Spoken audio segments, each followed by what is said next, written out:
Nah, ketika kita masuk ke dalam, ketemu lagi bangunan kecil yang diberi atap kubah. Nah, di dalam situlah ada 3 makam, terbaringlah jasad Yang Mulia Sultan Mahmud Badarudin II yang wafat di Ternate pada tanggal 14 Syafar 1629 atau 26 November 1852. Selain makam beliau Yang Mulia Sultan Mahmud Badarudin II, di sebelah sisi kanannya kalau kita masuk ada kuburan istrinya, Ratu Ulu Nyimas Zubaidah binti Kemas Haji Muhammad Alim. Sementara di sisi kirinya adalah guru agamanya, Al-Habib Umar bin Muhammad As-Sagaf. Nah, tadi saya sudah banyak cerita tentang peran-peran agama Islam dan seterusnya, bahwa di Kesultanan Ternate, guru-guru agama itu sangat dimuliakan, sehingga mereka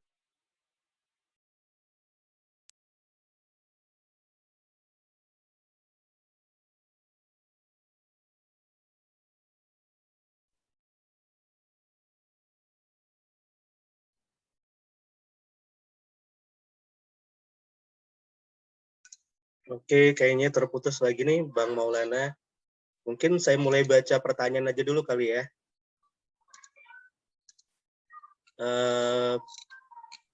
Pak Kemas, ini ada yang bertanya. Halo Pak Kemas. Dari Bu Edrida Pulungan. Apakah Pak Kemas dan Mas Maulana SMP 2 punya tradisi berpantun berpuisi? Silakan Pak. Di-unmute dulu Pak Kemas. Pak Kemasnya masih mute. Silakan di-unmute Pak Kemas.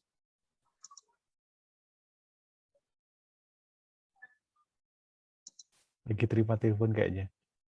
Oh iya. Gimana Pak? Maaf Pak Kemas, ada yang nanya apakah SMP 2 punya tradisi berpuisi atau berpantun? Oh iya. Jadi Sultan Mahmud Badarudin II ini ya juga banyak membuat karya dalam bentuk syair ya. Dalam bentuk syair. Jadi ada beberapa syair-syair yang dibuatnya, misalnya ada syair Bang Menteng, kemudian ada syair Sinyo Costa, syair Burung Nuri, dan itu semuanya ada di naskah-naskah Palembang sebenarnya. Dan itu mungkin ya menjadi menarik kalau itu kita gali kembali, dan ini memang suatu kebiasaan Melayu ya. Orang Melayu itu memang suka bersyair. Dan ini kalau sekarang mungkin gantinya jadi puisi gitu kan. Nah, jadi termasuk Sultan juga suka dan bahkan mempunyai karya, membuat karya.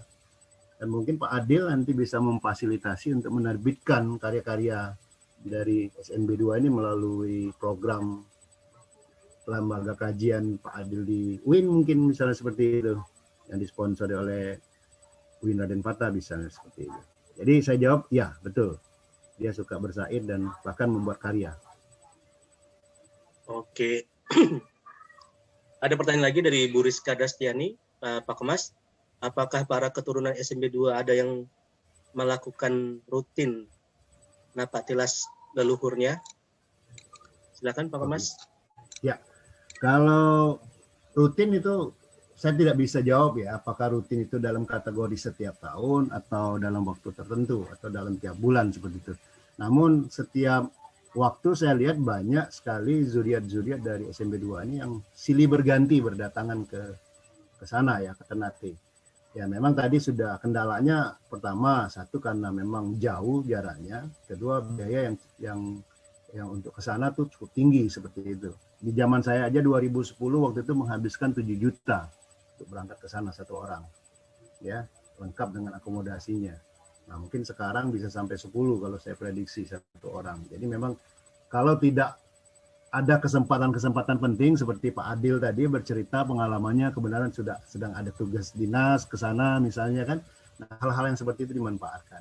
Nah, saya melihat setiap tahunnya ada zuriat yang datang ke sana. Seperti itu Pak Robi. Oke. Nah, ini ada pertanyaan dari Pak Arif.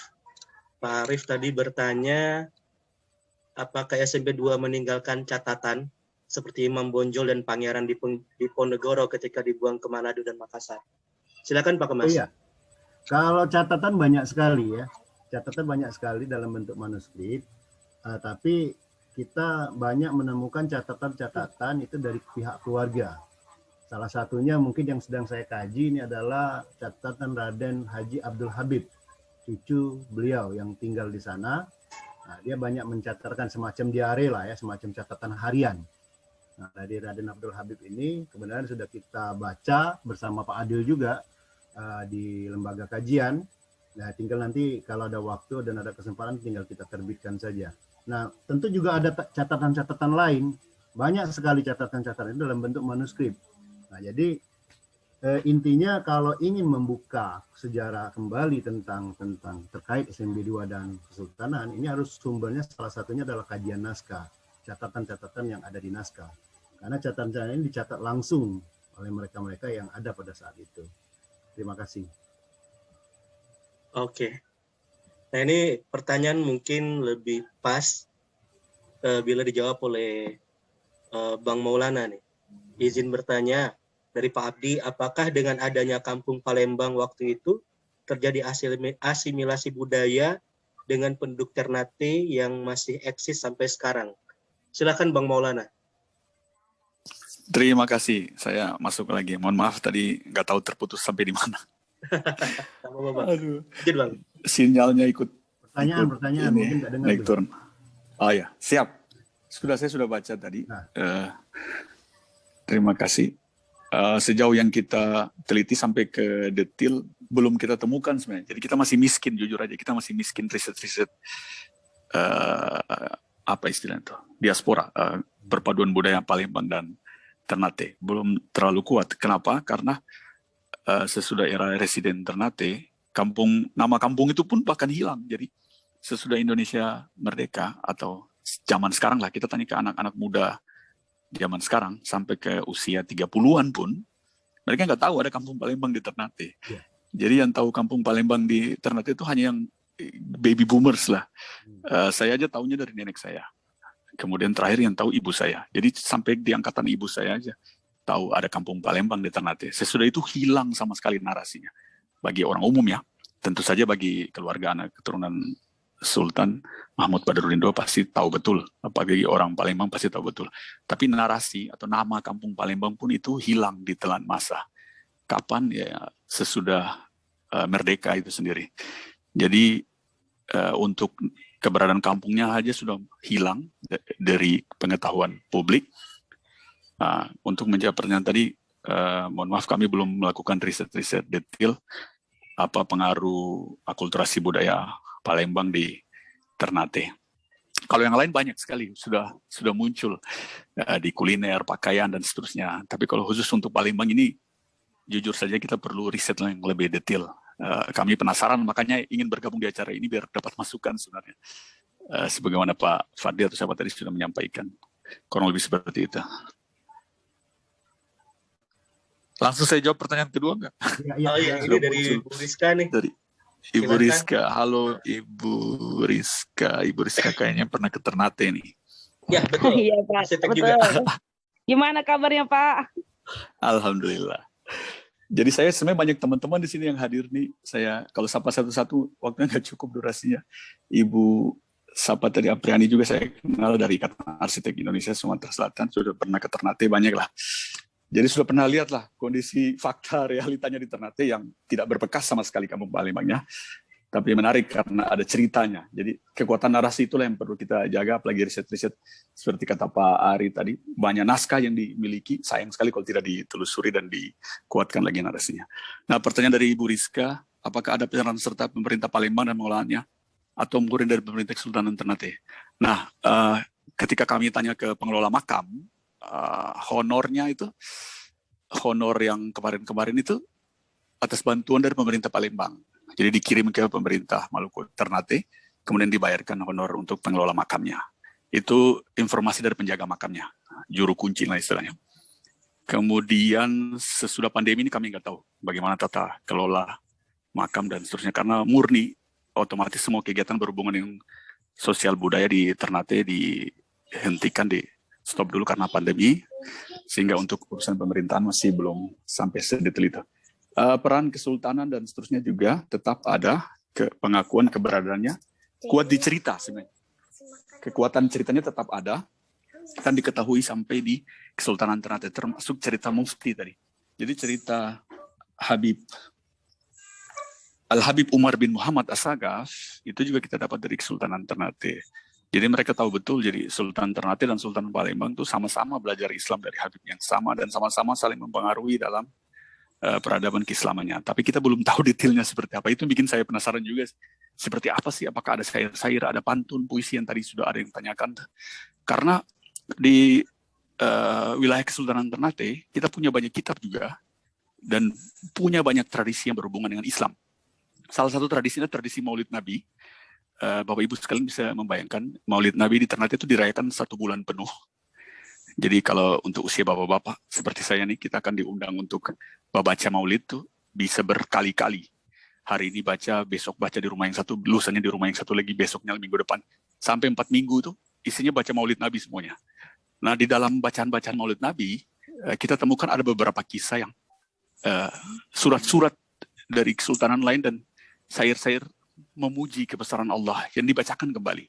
Kitab-kitab berjanji dan seterusnya itu muncul kembali ketika kita mengadakan Maulid Nabi. Dan luar biasa Maulid Nabi di sini, full 4 minggu, tidak hanya dirayakan oleh bapak-bapak, bahkan di versi kontemporernya juga dirayakan ibu-ibu. Jadi ibu-ibu pengajian di sini juga sangat rajin mengadakan Maulid Nabi, khusus versi ibu-ibu. Jadi ada khusus ibu-ibu, ada khusus bapak-bapak, khusus anak muda bahkan, sambil diiringi rebana, dan pengaruh Melayunya sangat kuat sekali. Jadi syair-syair itu dilantunkan dengan rebana dan musik sambil berdiri. Jadi ada di saat-saat tertentu tuh ada syair yang harus dibacakan ketika posisi berdiri. Jadi saya sampai merinding kalau ikut acara-acara kayak gitu. Bagi orang Ternate ini dianggap biasa ya, karena sudah berulang-ulang. Tapi bagi saya penasaran kenapa kok di syair ini berdiri, di syair ini duduk dan seterusnya. Bahkan bacaan Maulid Nabi pun dibacakan kembali syair-syairnya tuh di luar bulan Maulid Nabi ketika ada hajatan-hajatan besar seperti selamatan atas kelahiran bayi, akikah bayi itu wajib. Ketika akikah bayi diiringi rebana sambil berdiri membacakan syair-syairnya. Sambil bayinya dikelilingi, diambil rambutnya, dibacakan doa satu persatu, di baiat, dipegang kepalanya dan ditiupkan doa-doa yang sangat luar biasa. Jadi kami sebenarnya penasaran. Syair-syair yang begitu banyak kami baca di sini. Saya sebagai orang awam dalam hal syair, penasaran syair-syair ini berasal dari mana? Jangan-jangan ada yang dari Kesultanan Palembang atau yang dibawa oleh Sultan Mahmud Badarudin II. Itulah kenapa kita perlu riset lebih detail. Karena ada syair-syair kuno yang dari Gresik, dari Sunan Gresik juga muncul di sini ketika Maulid Nabi. Kurang lebih seperti itu. Terima kasih Bang Maulana. Semoga jawabannya memuaskan Mbak Rizka. Nah, ini ada pertanyaan lagi nih. Ada yang nanya tarekat juga nih, seru nih. Banyak banget di sini tarekat-tarekatnya. Silakan, Pak. Ada yang mirip, ada yang berbeda.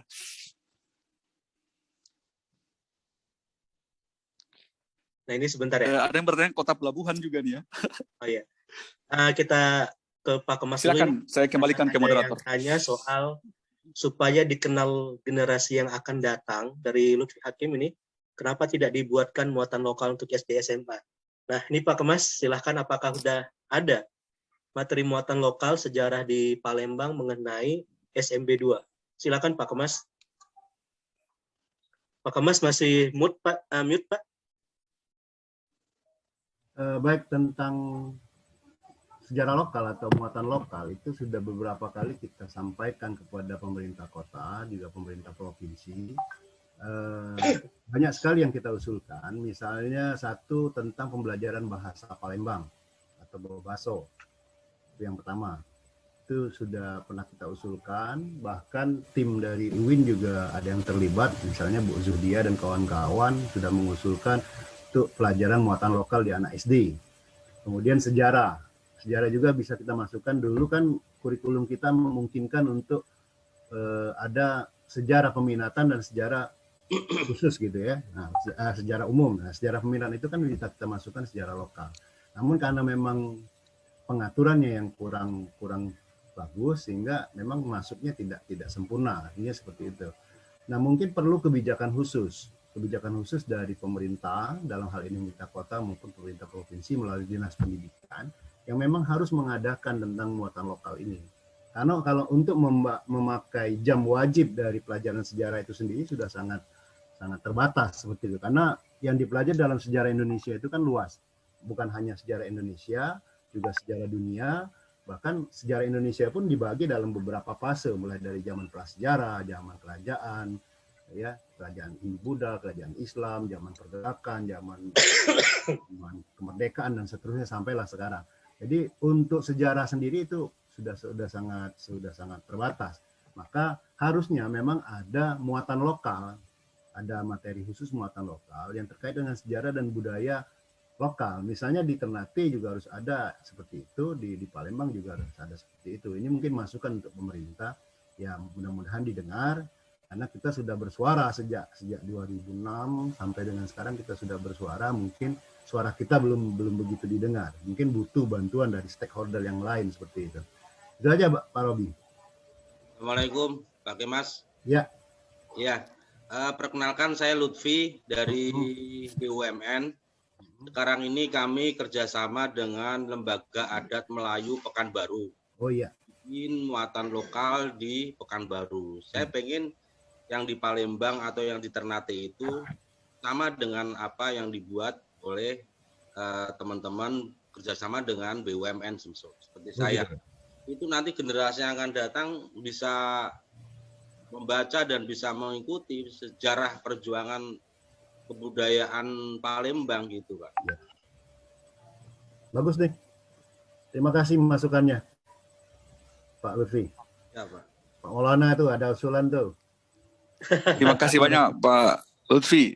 Sekilas tambahan aja Pak Lutfi.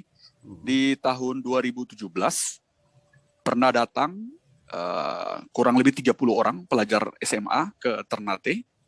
Mereka ikut program Siswa Mengenal Nusantara. Menarik sekali program ini, pemerintah pusat yang bikin, dan lintas kerjasama antara Provinsi Maluku Utara dan Provinsi Sumatera Selatan. Jadi kurang lebih 30 kalau nggak salah, saya pernah diminta untuk mengisi salah satu acaranya. Mereka tinggal dan menetap di Ternate, anak-anak SMA kelas 1-2 ini, dan belajar kebudayaan Ternate. Kenapa Ternate dipilih? Karena ada Sultan Mahmud Badarudin II makamnya di Ternate. Sementara anak-anak Ternate dikirim ke kota Palembang. Jadi mereka tinggal di rumah-rumah keluarga, yang dari Palembang tinggal di Ternate langsung di rumah-rumah, satu rumah satu orang bahkan, yang dari Ternate tinggal di rumah-rumah di Palembang. Jadi sudah mulai ada sebenarnya. Zaman dulu kita kenal istilah apa ya, titian muhibah atau apa itu, zaman TVRI zaman dulu. Jadi sudah pernah ada hubungan antara anak muda, dalam hal ini siswa SMA, Siswa Mengenal Nusantara, kalau nggak salah nama proyeknya, oleh pemerintah pusat, kerjasama juga dengan pemerintah provinsi. Nah, kalau dukungan BUMN juga sangat menarik untuk sisi intangible-nya. Kalau yang tadi kan lebih banyak tangible-nya, orangnya diterbangkan ke sini jauh-jauh, dikasih tempat tinggal 2 atau 3 minggu, dan seterusnya. Nah, yang perlu kita, dan sangat gampang dilakukan sebenarnya Pak Lutfi, adalah sisi intangible-nya, yaitu bahasa, sastra, dan syair-syairnya. Karena saya tertarik tadi Pak, kayak Mas Ari tadi bilang, banyak sekali syair-syair dan catatan dari keluarga Sultan Mahmud Badarudin II, dan kami di Ternate juga penasaran, adakah akulturasi budaya Ternate di dalam syair itu? Adakah syair-syair yang ditulis di Ternate yang pengaruh kebudayaan Ternate ke dalam syair itu? Mengapa tidak? Karena bahkan orang Inggris yang jauh-jauh ke Ternate aja, Alfred Russel Wallace, menulis surat dari Ternate untuk membuktikan teori evolusinya. Jadi mereka tuh di periode yang tidak terlalu jauh, 1821 sampai 1851, kemudian beberapa tahun kemudian datanglah Alfred Russel Wallace ke Ternate, tinggal 3 tahun di Ternate, bikin surat namanya Letter from Ternate. Surat itulah mengejutkan Charles Darwin, kaget Darwin, sudah ada orang yang ketemu teori evolusi, sementara dia lagi mikir di Inggris sana, orang ini di Ternate sudah ketemu teori evolusi. Nah, Yayasan Wallace sangat kuat sekali kegiatan di Ternate. Mereka sedang mencari Wallace, mau membangun perpustakaan, museum, dan seterusnya, untuk menguatkan narasi Wallace di Ternate. Wallace di Ternate Maluku Utara sangat kuat sisi tangible-nya karena dia naturalis lah, ahli biologi. Kita punya burung Semioptera wallacei atau burung bidadari halmahera, namanya aja dari Alfred Russel Wallace, nama belakangnya dan seterusnya. Nah, penguatan akulturasi budaya Ternate dengan negeri-negeri seberang inilah perlu digiatkan kembali. Dari saya sangat yakin teman-teman yang hadir di sini bisa ambil perannya masing-masing. Yang paling mudah saya jamin bisa dilakukan adalah yang intangible. Karena kita masih ada di masa pandemi, kita masih dalam krisis dan seterusnya. Intangible ini gampang sekali bagi saya adalah mohon maaf bukan takabur, tapi diskusi dan dialog seperti ini kan bagian dari penguatan narasi intangible. Selama ini baru kali ini loh kami diberi kesempatan bertukar pikiran narasi antara Ternate dan Palembang. Padahal leluhur kita dulu sudah bertukar syair, berpantun, dan belajar agama bersama-sama. Dengan mufti yang sama, di periode yang sama, di perkampungan yang multikultur, dan saling bertukar. Jadi kalau ada yang menanya tradisi-tradisi, saya yakin pasti ada pengaruh ke kuliner, pasti ada pengaruh ke syair menidurkan anak, pasti ada pengaruh ke syair yang dibacakan acara-acara keluarga, pantun, dan seterusnya. Karena beberapa itu masih kita ditemukan di Ternate. Pantun dan syair yang kuno itu masih ada meskipun sedikit sekali, masih dipraktekkan di acara pernikahan dan acara lain. Nah, yang menarik Pak Kemas, kita punya bobaso serasai. Nah, tadi saya dengar ada kata baso atau bobaso ya. Di Ternate punya syair. Bebaso. Apa tadi Pak? Bebaso. Nah, di sini kita punya bobaso Pak, syairnya. Bobaso serasai. Itu menarik tuh. Ada hubungan apa kok mirip-mirip katanya? Ya, berbahasa itu dari kata berbahasa, berdialog. Nah, itu dia. Berarti pengaruh Melayunya kan kental banget. Jadi di Kesultanan suku asli Ternate punya syair-syair yang sangat kuat pengaruh kental Melayunya. Bahkan kalau Bapak Ibu sekalian, saya info tambahan aja kalau belum tahu. Ada surat tertua berbahasa Melayu, itu ditulis dari Ternate, Pak, Bapak Ibu sekalian. Bisa dibuka skripsi di Universitas Indonesia. Dua surat tertua berbahasa Melayu itu ditulis oleh Sultan Ternate kepada Raja Portugal. Menggunakan bahasa Melayu dan tulisan Arab bercampur dengan bahasa suku Ternate. Jadi untuk syair, tradisi lisan dan sastra sangat kuat sekali potensi yang dimiliki oleh Ternate, apalagi oleh Palembang tentu saja sangat kuat oleh pengaruh Kesultanan dan budaya Melayunya. Sampai hari ini kita masih menggunakan bobaso serasai dan seterusnya. Masih ada sekitar 7 level syair tradisi lisan yang dimiliki oleh Kesultanan Ternate, dan saya yakin salah satu di antara 7 itu pasti ada pengaruh Palembangnya. Kurang lebih seperti itu. Terima kasih Bang Maulana. Pak Lutfi mungkin cukup jelas ya penjelasannya. Pak Lutfi sendiri dari BUMN mana Pak? Boleh tahu? Dari Balai Pustaka yang kemarin mengadakan lomba balas pantun itu. Oh, siap. Siap Pak. Semoga nanti di Palembang Balai Pustaka bisa kerjasama juga ya. Siap. Saya pernah ke Ternate juga, ke keratonnya, ke makamnya juga saya sudah pernah. Wow, menarik sekali Pak Lutfi. Kalau Pak Lutfi masih ingat, dikirim kantor untuk bantuan taman bacaan sekolah. Jadi ada CSR ke sana, saya sekalian saya ziarah. Saya kan ketua NU DKI, jadi sekalian ziarah itu memang hobi kita. Wow, rame Pak. Kalau Bapak ingat ini info tambahan aja, boleh, Bang, silakan Bang. Moderator. Di pintu gerbang Keraton Ternate itu ada syair kuno juga yang dipahatkan di batu dan dipasang di atas pintu. Kalau Pak Lutfi kemarin masuk ke Keraton, mudah-mudahan tidak melewatkan satu-satunya prasasti yang dipasang di dalam Keraton Ternate. Kita temukan hanya satu aja prasasti dipasang di pintu utama, bertuliskan Melayu Gundul berbahasa Ternate campur bahasa Arab. Jadi ada 3 unsur budaya di situ. Unsur tulisan Arab, ya. Kemudian bahasa suku Ternate asli dan bahasa Melayu dicampurkan. Ada syair yang menarik sekali ditulis oleh pendiri Keraton Ternate sebagai amanah. Jadi bangunan itu tuh difungsikan amanah untuk anak cucu. Siapa yang menghuni Keraton ini, tugasnya hanya satu, menegakkan syariat Islam. Di prasasti itu dituliskan, Pak. Saya kalau baca prasasti itu saya merinding. Karena ada 3 paragraf. Paragraf pertama menjelaskan kenapa keratonnya ada di situ. Paragraf kedua dijelaskan apa sih maksud pembangunan keraton ini. Maksudnya adalah untuk menegakkan syariat Islam. Sultan punya peran yang luar biasa sebagai pemimpin dunia dan akhirat di zaman itu. Sebagai penegak syariat. Dan paragraf ketiga ditulis syair itu, bahwa jika syariat tidak ditegakkan, maka sanksinya bla bla bla. Itu hanya ada 3 paragraf yang terpahat jelas di pintu masuk Keraton Ternate, masih ada sampai hari ini. Dan tidak semua orang Ternate pernah baca syair itu. Padahal ada di atas pintu. Masih kekurangan informasi. Jadi kita, teman-teman Ternate Heritage Society, kalau bikin jelajah pusaka Ternate, episode jelajah Ibu Kota Kesultanan, yang paling diceritakan adalah prasasti itu. Syair yang dipasang di atas gerbang Kesultanan Ternate. Kemarin kita kedatangan beberapa teman-teman dari komunitas terkait literasi, Pak. Jadi apa namanya tuh? Taman Baca Masyarakat TBM, ketua nasionalnya datang, saya hadapkan langsung dia dengan syair itu, dan alhamdulillah beliau bisa baca karena dia alumni pondok. Jadi dia bisa baca tulisan Arabnya dan kita artikan bersama-sama. Ternyata betul tiga paragraf itu masih termaktub di dalam bangunan Kesultanan. Ini menurut kami harta berharga karena beda ya, Kesultanan Ternate tidak muncul pengaruh Hindunya dan Buddha, sehingga kita belum ketemu prasasti-prasasti yang terukir di batu yang banyak seperti punya teman-teman di Jawa. Kita di sini masih sangat jarang. Satu-satunya ada di keraton dan yang lainnya ada di surat menyurat. Kita masih punya surat-surat asli sultan, surat-surat perintah, bahkan undang-undang untuk penegakan syariat. Ada beberapa sudah kami posting. Detail sekali isi-isi bab pasal per pasalnya.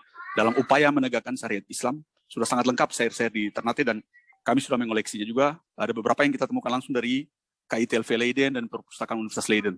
Sudah kita scan, sudah kita dokumentasikan dengan baik. Mungkin ini bagian literasi yang perlu kita perkuat dan kita kerjasamakan. Baik, bagus sekali, keren sekali Bang Maulana dan Pak Lutfi. Tapi mohon maaf kita bisa lanjut ke pertanyaan selanjutnya ya. Pak Lutfi mungkin nanti bisa gabung di grup WA-nya Heritage Walk Palembang jika berkenan.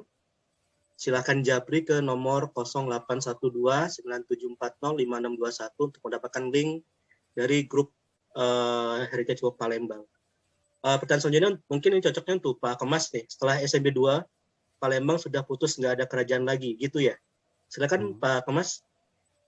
Ya, iya begini. Jadi ketika SMB 2 dibuang, itu kan diambil paksa oleh Belanda ya, dibubarkannya. Jadi yang membubarkan Belanda nih posisinya. Sementara SMB 2 tidak menyerahkan kekuasaannya. Nah, secara perpolitikan dalam dunia politik, ya kita diambil alih dan dikuasai oleh Belanda. 1823 dimulai, kemudian bergantilah menjadi Kepresidenan Palembang. Nah, sementara Kesultanan itu secara sepihak dihapuskan. Itu kondisi real seperti itu. Nah, pertanyaan berikutnya, apakah nanti zuriat-zuriatnya masih ada? Ya tentu ada, karena zuriat dari Kesultanan ini kan tetap ada sampai sekarang. Sementara secara kekuasaan itu diambil alih, diambil paksa oleh pemerintah Belanda. Nah, pertanyaan berikutnya, ketika kita sudah merdeka, kemana kekuasaan diberikan? Diambil alih diserahkan kepada pemerintah yang dalam hal ini Republik Indonesia atau NKRI sekarang ini. Jadi artinya seperti itu kondisinya. 1821 sultannya dibuang, kemudian diambil alih oleh kolonial, kemudian 1823 dimunculkan Kepresidenan Palembang, sampailah nanti kita merdeka, kemudian merdeka muncullah NKRI. Artinya kalau lihat dari peta politik seperti itu yang terjadi. Nah, pertanyaan yang lain, apakah zuriat dari SMB 2 ini habis? Ya tentu tidak, karena zuriatnya kan tetap berkembang sampai dengan sekarang seperti itu. Jadi kita tergantung kita meninjaunya kemana sudutnya. Nah, jadi kalau ditanyakan kekuasaan ya selesai kalau pada waktu itu, pada waktu 1821 itu, karena diambil alih oleh kolonial. Kemudian kolonial juga selesai ketika kita merdeka seperti itu kan. Itu Bung Robi mungkin yang saya tangkap pertanyaannya. Terima kasih Pak Kemas. Kita lanjut ke pertanyaan selanjutnya. Ini mungkin untuk Bang Maulana ini. Jika biaya pergi ke Ternate-nya mahal, apakah mungkin diadakan virtual tour? Mungkin. Langsung dijawab ya? Ya. Langsung silakan Bang. Siap. Menarik sekali pertanyaannya. Sangat mungkin jawabannya. Iya. Jadi sekedar info aja ya. Sekedar info. Januari kemarin kami dari Ternate Heritage Society bekerja sama dengan National Geography Indonesia. Jadi Yayasan National Geography Indonesia sudah pernah kolaborasi. Kita bikin virtual tour untuk jelajah kampung Cina. Karena momennya Imlek waktu itu, Imlek di awal Februari kalau nggak salah. Jadi teman-teman bisa lihat di YouTube-nya Saya Pejalan Bijak. Jadi bisa terbayang tuh gimana virtual tour ke Ternate. Karena dibuat sangat serius videonya, direkam terlebih dahulu, kemudian diolah lagi dengan narasi, diedit, kemudian ditampilkan secara live oleh narasi pemandu yang saya bahkan kaget kok bisa hasilnya seperti ini. Jadi kita pernah bikin virtual tour yang menurut kami untuk sejauh ini luar biasa hasilnya. Ada di YouTube Saya Pejalan Bijak. Karena yang mengorganisir adalah teman-teman komunitas Saya Pejalan Bijak sebagai bentuk dukungan kepada pemandu wisata yang terdampak pandemi. Jadi ada sistem donasi waktu itu, pemandu wisatanya juga mendapatkan donasi. Dan yang kita ceritakan adalah Kampung Cina. Karena mereka bikin spesial edisi Imlek. Jadi tidak Wah, ini menutup harus- kemungkinan untuk bikin edisi-edisi lainnya, dan Edisi virtual 200 tour tahun ini nih. sangat mungkin dan sangat bisa dilakukan. Harusnya ada edisi 200 tahun ini. Bagus nih. Harusnya kami Iya. siap kolaborasi, Bang. Iya. Oke, Nih, Bung mungkin Pak, nanti ke Mas Ari dan Iya. teman-teman Mas sahabat dan Jagar Bang Budaya. Maulana bisa kita bicarakan nanti nih idenya. Siap. Oke. Nah, ini Bang Maulana ada pertanyaan dari Pak Zulkarnain. Apakah juga ada di Ternate tradisi menirukan anak yang dalam tradisi lisan di Palembang dikenal dengan tradisi nenggung? Nenggung. Apakah ada tradisi menidurkan anak di Ternate, Pak Maulana, Bang Maulana? Siap. Jadi di sini kita punya apa ya? Ada banyak ritual-ritual yang tidak disadari oleh orang kita telah melakukannya gitu. Jadi dia tidak kaya nama gitu, tapi dilakukan berulang-ulang, tapi tidak muncul namanya bahkan kadang-kadang. Termasuk salah satunya ritual menidurkan anak dan seterusnya. Jadi kalau ditanya orang Ternate saat ini pasti bingung jawabnya, karena orang Ternate saat ini itu adalah proses dari kosmopolitan kotanya sendiri yang sudah terjadi sejak tahun 1300 bahkan 1400 pelabuhan Ternate dibuka untuk international port. Jadi kota dagang Ternate jadi pelabuhan internasional tahun 1400. Bapak Ibu bisa bayangkan sejak abad ke-15 kita sudah sangat terbuka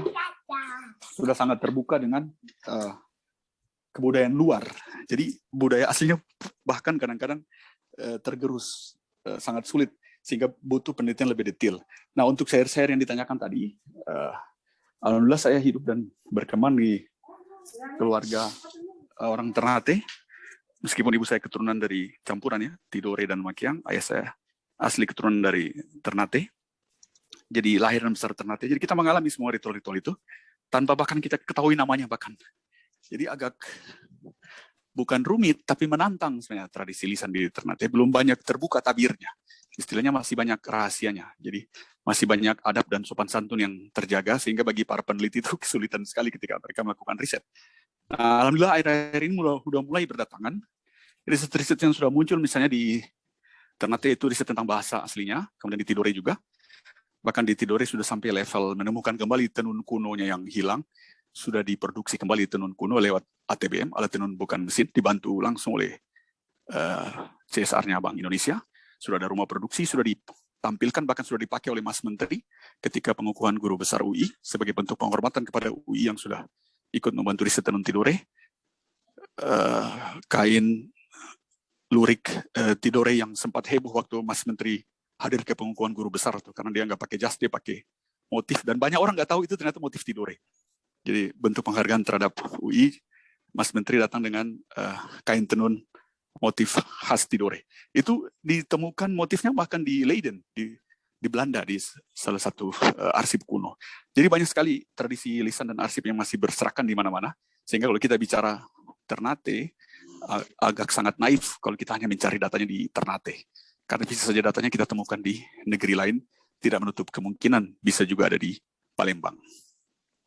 Jadi jawab singkatnya ada, tradisi menidurkan anak juga masih ada lewat nyanyi-nyanyian dan seterusnya. Termasuk tradisi membuat makanan, membuat perahu, melautkan perahu dan seterusnya. Tradisi budaya maritim masih ada, meskipun di saat kondisi kontemporer ini sudah sedikit atau jarang dipraktekkan.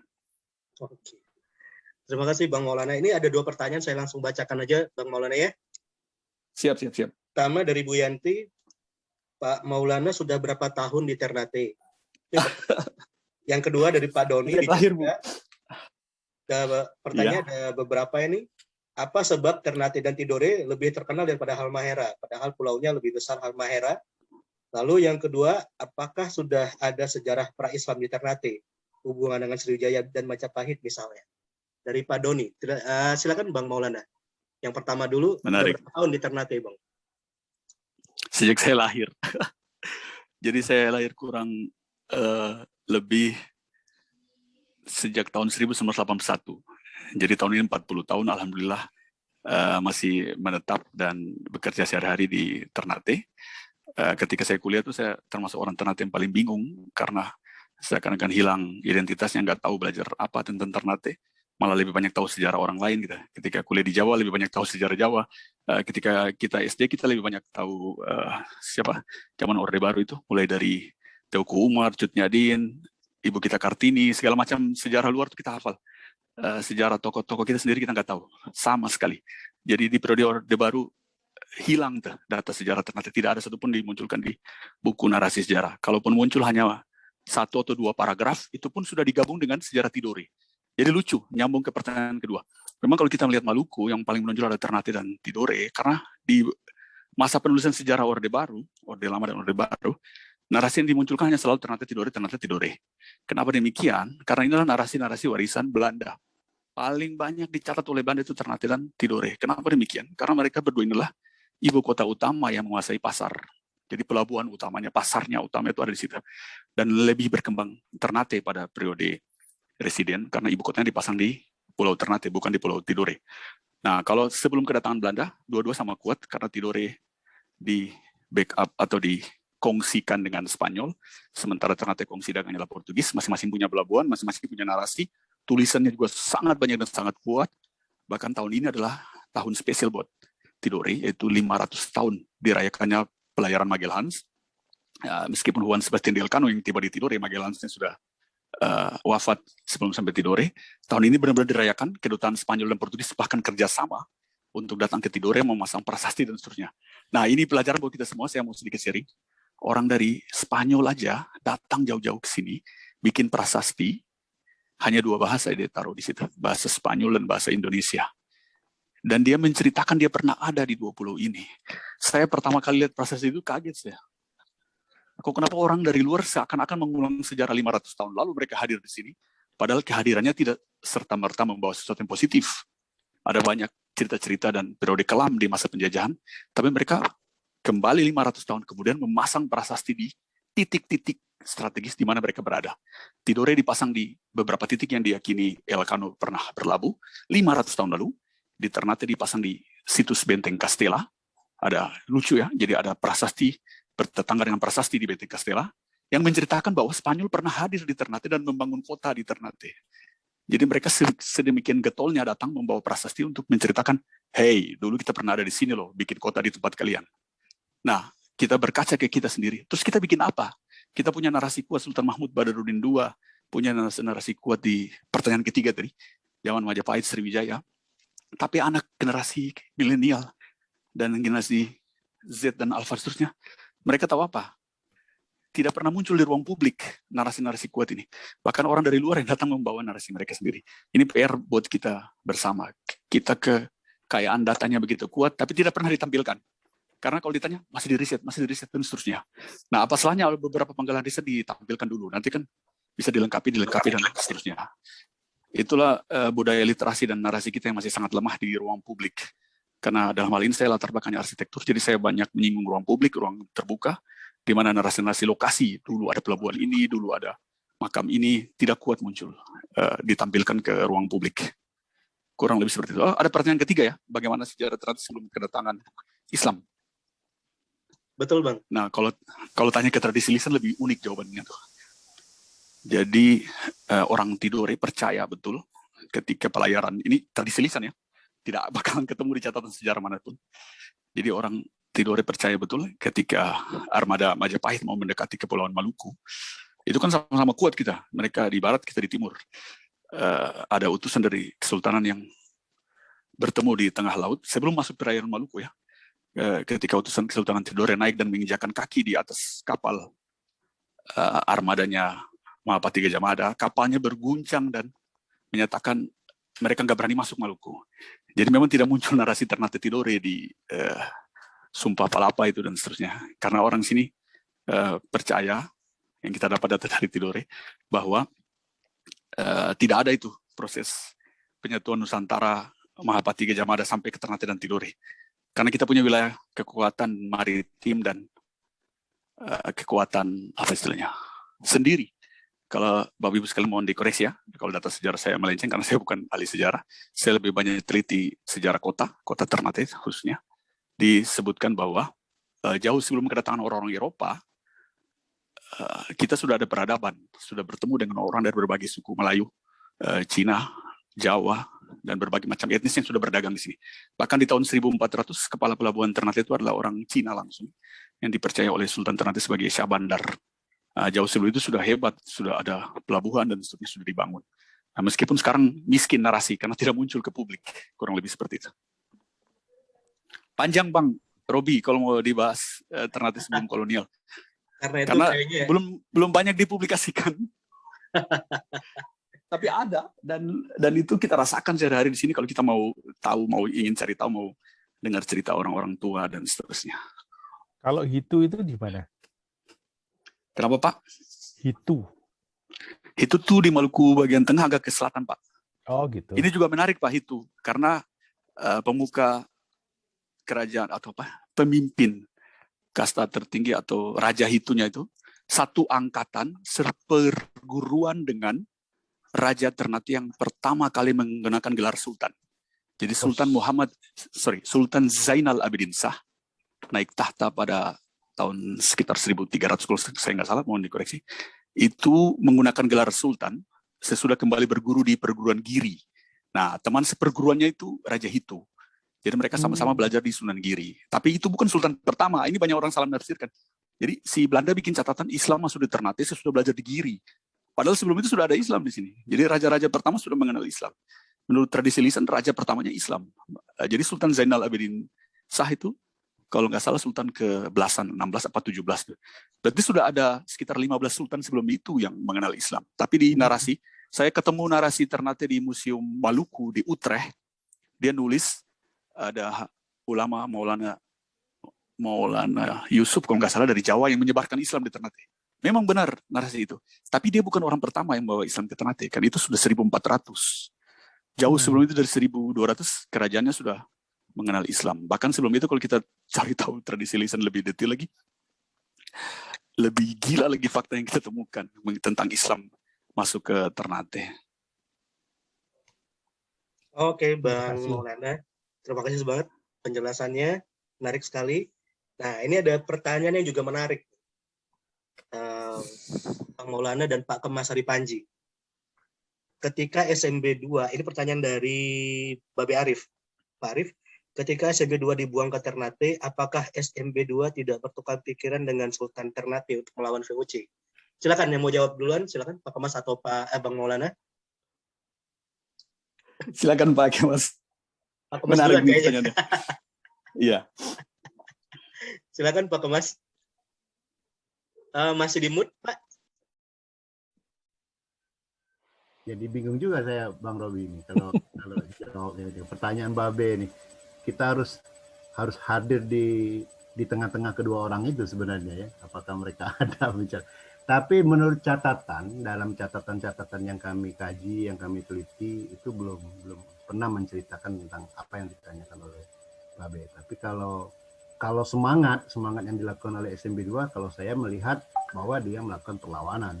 Bahkan sampai titik penghabisan pun dia tidak ingin menyerahkan kekuasaannya kepada kolonial dalam hal itu. Ya, jadi sebenarnya kalau kita bisa menggambarkan sikap dari SMB 2 ini kan adalah orang yang tegas. Ketika dia berprinsip tidak ingin menyerah, ya maka dia lakukan itu seperti itu. Maka satu-satunya cara untuk menyingkirkan beliau ini adalah dibuang atau diasingkan. Nah, sesampai di Ternate, pertama dia ditempatkan di dalam penjara di benteng. Kemudian kemungkinan ini ada lobby-lobby politik dari Sultan Ternate, atau juga memang ada jaminan seperti sekarang ini ya, ada jaminan bahwa Sultan yang menjamin sehingga SMB 2 bisa diberikan tempat khusus di sebuah perkampungan. Nah, apakah ada pembicaraan antara keduanya untuk melakukan perlawanan? Ya, mohon maaf, saya belum berani menjawab apakah ada atau tidak, karena memang belum diketemukan catatan-catatan. Satu-satunya sumber yang kita harus carikan adalah catatan-catatan. Karena kita tidak hidup pada masa mereka kan, sehingga satu-satunya yang harus kita cari adalah catatan-catatan berupa manuskrip dan lain sebagainya. Mungkin itu yang bisa saya jawab. Jadi saya tidak berani menjawab apakah ada atau tidak. Tapi menurut dari perjalanan sejarah sudah saya gambarkan seperti tadi. SMB 2 tidak mau mengakui kekalahannya, tidak mau menyerahkan kekuasaannya, sehingga dia dibuang. Sesampainya dibuang, dia ditempatkan di penjara. dalam beberapa bulan, kemudian atas lobby-lobby politik, ini kemungkinan besar ya, lobby-lobby politik dari Sultan Ternate, dan dia juga sebagai pejabat negara pada waktu itu, pejabat kerajaan seperti itu ya, sehingga dia diberikan tempat khusus atas jaminan Sultan Ternate. Tapi ini perlu dikaji ulang juga tentu. Nah kemudian apakah ada deal-deal politik atau dialog-dialog politik ke depannya yang seperti yang ditanyakan Pak Arif, saya sama sekali tidak berani menjawab itu karena saya belum ketemu catatan atau tulisan-tulisan yang terkait itu. Terima kasih, mungkin itu jawaban saya. Oke, Pak Kemas, terima kasih. Bang Maulana, mungkin ada yang mau ditambahkan? Terima kasih, Babe. Memang Babe pertanyaan tipe investigator banget nih. Seru, Be. Kalau kita baca data sejarah, betul sekali yang Pak Kemas tadi jawab. Atas, kalau menurut tradisi yang kita wawancarai di Kesultanan, semua menjawabnya sama, bahwa Kampung Palembang itu adalah tanah yang disediakan oleh Sultan Ternate untuk Sultan Mahmud Badarudin II dan keluarga dan perangkatnya. Semacam, kalau dilihat di sketsanya tadi itu, semacam ibu kota atau apa ya, semacam bukan kedutaan dia tuh berfungsi sebagai kekuasaan Palembang di negeri jauh gitu. Kalau saya lihat sketsanya tadi, karena komplit susunan rumah dan tata letak area perkampungannya itu, dia tuh semacam ibu kota Palembang yang ada di Ternate. Jadi saya yakin, ini atas keyakinan saya, Sultan Mahmud Badarudin II zaman itu punya power yang luar biasa untuk mengatur Kesultanan Palembang Darussalam dan ada di Kampung Palembang Ternate. Ini menurut hipotesa saya. Kenapa? Karena lihat sketsa tadi. Jadi dengan latar belakang arsitektur dan perancangan kota, kita bisa menemukan hipotesis bahwa sketsanya aja sedetail itu. Berarti dia memang memposisikan diri sebagai ibu kota di Ternate. Ibu kota Palembang Darussalam yang ada di Ternate. Nah, kenapa mereka tidak bertukar pikiran melawan Belanda? Sama seperti jawaban Pak Mas Ari Panji tadi, kalau pendekatan sejarah, kita harus ketemu bukti sejarahnya dulu. Tapi kalau hipotesa, saya yakin, saya berani bikin hipotesa. Pasti mereka sudah membahasnya. Nah, kenapa kita belum temukan catatannya? Ya, namanya juga rahasia. Pembahasan rahasia masa dicatat terus gampang ditemukan? Pasti rahasia juga dong datanya. Karena Bapak Ibu sekalian bisa membayangkan ya, VOC zaman itu tuh mencengkram kesultanan begitu kuat. Dalihnya bersahabat, deal-dealan, tukar pikiran, padahal intinya monopoli. Jadi Kesultanan Ternate waktu itu memang bersahabat dengan VOC, tapi naik turun persahabatannya. Saya pernah bikin satu tulisan naik turun persahabatannya. Lucunya karena itu, Sultan pernah ditangkap, pernah isu mau diracun, pernah ada pemberontakan, bolak-balik. Padahal tetangganya tuh dekat banget. Benteng Oranye dan Keraton Ternate itu nggak nyampe 1 kilo jaraknya. Bisa jalan kaki. Betul tadi Bapak yang sudah pernah ke Ternate bisa jogging-jogging santai pagi-pagi. Gak usah jogging Pak, jalan pagi aja udah ketemu semua situs tadi yang saya munculin A sampai J itu. Mulai dari utara ada Keraton, paling selatan ketemu gereja bekas Belanda yang sekarang jadi bioskop benteng gitu. Belum kita telusur ke selatan pesisir pelabuhan sampai sekarang di kampung yang namanya Fala Jawa, Keraton Tidore dan seterusnya. Ini situs-situs bersejarah bisa dijangkau jalan kaki. Jadi Bapak Ibu kalau ke Ternate, saya yakin Babe pernah ke Ternate kayaknya. Oh Babe iya, lama tugas di Ternate atau mungkin. Jadi sudah menikmati sambil lari pagi ya Be, bisa menikmati dari Keraton, lari sampai ke pelabuhan di sekitar Fala Jawa, terus balik lagi sambil lihat bukti peninggalannya. Tapi kalau kita baca data sejarahnya mencengangkan, kita lihat bukti peninggalannya lebih mencengangkan lagi. Karena sebagian besar tidak bersisa, meskipun narasinya masih bisa dikuatkan. Saya termasuk orang yang paling optimis kalau ingin menguatkan narasi sejarah dalam ruang publik kota itu. Karena apa? Karena orang di luar sana sudah melakukannya. Bahkan kota-kota besar sedahsyat Tokyo, New York, London, dan Paris, dengan bangunan yang sudah sangat modern, mereka masih pasang narasi bahwa di sini dulu ada ini, di sini dulu ada ini. Lengkap gambarnya dipasang langsung di ruangannya, di site-nya. Jadi orang nggak perlu barcode, nggak perlu pakai aplikasi untuk membaca sejarah.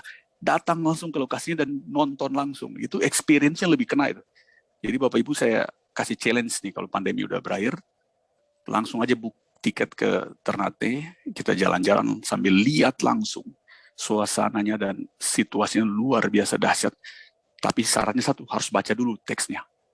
Karena narasi itu sangat penting untuk dibaca sebelum dialami langsung di lapangan. Kurang lebih seperti itu Bang. Atau ada pertanyaan yang saya masih lewat? Menarik sekali nih ya. Banyak hal baru, banyak challenge yang menarik. Dan mungkin ini yang akan berlanjut ke obrolan selanjutnya yang lainnya ya. Tapi mohon maaf teman-teman sekalian, kita sudah sampai jam 12, sudah selesai obrolan kita hari ini. Terima kasih untuk Pak Kemas, Arif Bandi yang sudah membagikan informasi yang sangat bermanfaat. Terima kasih juga untuk Bang Maulana yang sudah menyampaikan informasi dengan yang menarik sekali ya.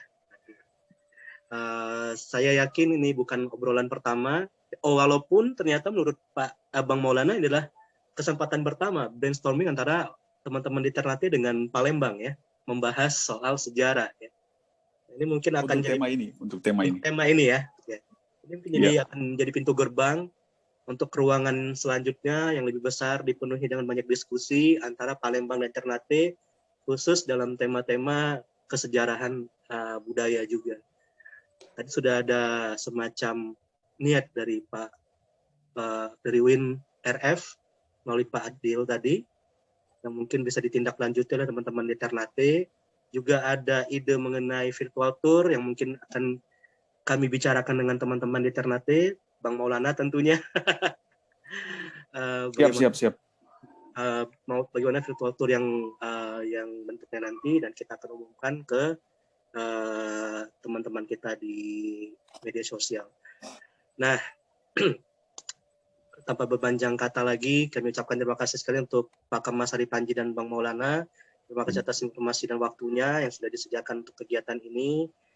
Kami dari pihak panitia mohon maaf untuk segala kesalahan. Juga untuk teman-teman yang sudah hadir, terima kasih sekali. Mohon maaf juga untuk semua kesalahan kata dan sikap. Mohon maaf, terbatasnya waktu membuat tidak semua pertanyaan bisa dibacakan. Tapi sekali lagi kami ingatkan, ini pasti bukan hal terakhir kita akan ngobrol soal ini. Akan ada banyak lagi sesi-sesi selanjutnya. Jadi terima kasih Bu Evi juga udah hadir.